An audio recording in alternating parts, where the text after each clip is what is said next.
નમસ્કાર મિત્રો આપણે ત્યાં પોલીસને લઈ સમાચાર સમયે સમયે સામે આવતા રહ્યા છે।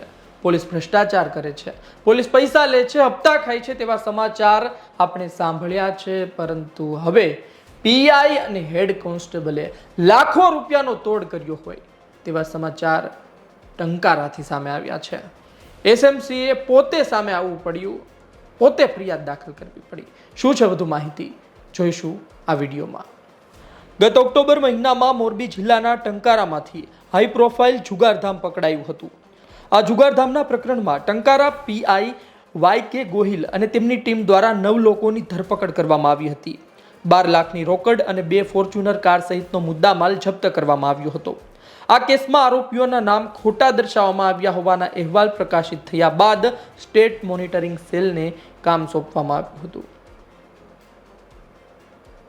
એસએમસીની તપાસ બાદ ટંકારાના પીઆઈ વાય.કે. ગોહિલ અને કોન્સ્ટેબલ મહિપતસિંહ સોલંકીને સસ્પેન્ડ કરવામાં આવ્યા બાદ બંને વિરુદ્ધ 51 લાખ રૂપિયાનો તોડ કરવામાં આવ્યો હોય તેવો ગુનો દાખલ કરવામાં આવ્યો છે।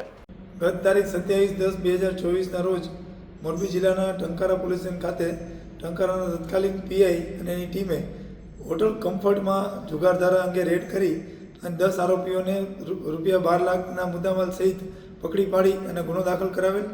આ ગુનામાં ગેરરીતિ આચર્યાનો સામે આવતા આ અંગેની પ્રાથમિક તપાસ એસએમસી દ્વારા કરવામાં આવેલ અને સ્ટેટ મોનિટરિંગ સેલે આ અંગે તપાસના અંતે પીઆઈ વાય.કે. ગોહિલ અને હેડ કોન્સ્ટેબલ મહિપતસિંહ સોલંકી વિરુદ્ધ ફરજથી ઉપરવટ જઈને ખોટા પુરાવા ઊભા કરવાનો તથા સત્તાનો દુરુપયોગ કરીને પોતાના અંગત ફાયદા સારું બળજબરીથી પૈસા કઢાવી લેવા સહિતનો આર્થિક લાભ મેળવવાનો ગુનો દાખલ કરવામાં આવેલ છે અને આ કામે ભારતીય ન્યાય સંહિતા તેમજ ભારતના ભ્રષ્ટાચાર નિવારણ અધિનિયમના કલમો હેઠળ વિવિધ કલમો હેઠળ ગુનો દાખલ કરવામાં આવેલ છે અને આ ગુનાની આગળની તપાસ લીંબડી ડીવાયએસપી શ્રી વિશાલ રબારીને સોંપવામાં આવેલ છે। પ્રાપ્ત વિગત અનુસાર 26 ઓક્ટોબરના રોજ ટંકારાના પીઆઈ અને તેમની ટીમ દ્વારા હાઈ પ્રોફાઇલ જુગારધામ પર દરોડા પાડવામાં આવ્યા। મુદ્દામાલ જપ્ત કરવામાં આવ્યો। પોલીસ દ્વારા 9 આરોપીની ધરપકડ કરવામાં આવી।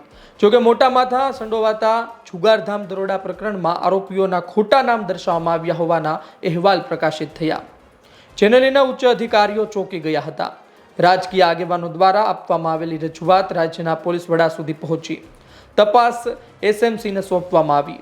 એસએમસીની તપાસ બાદ ગત રાત્રે ટંકારા પીઆઈ વાય.કે. ગોહિલ અને કોન્સ્ટેબલ મહિપતસિંહ સોલંકી વિરુદ્ધ 51 લાખ રૂપિયા જેવી માતબર રકમની લાંચ માંગવામાં આવી હતી, જે બાબતે અલગ અલગ ગુનાઓ દાખલ કરવામાં આવ્યા છે। સંવાદદાતા રાજેશ આંબલિયાનો અહેવાલ, ગુજરાત તક, મોરબી।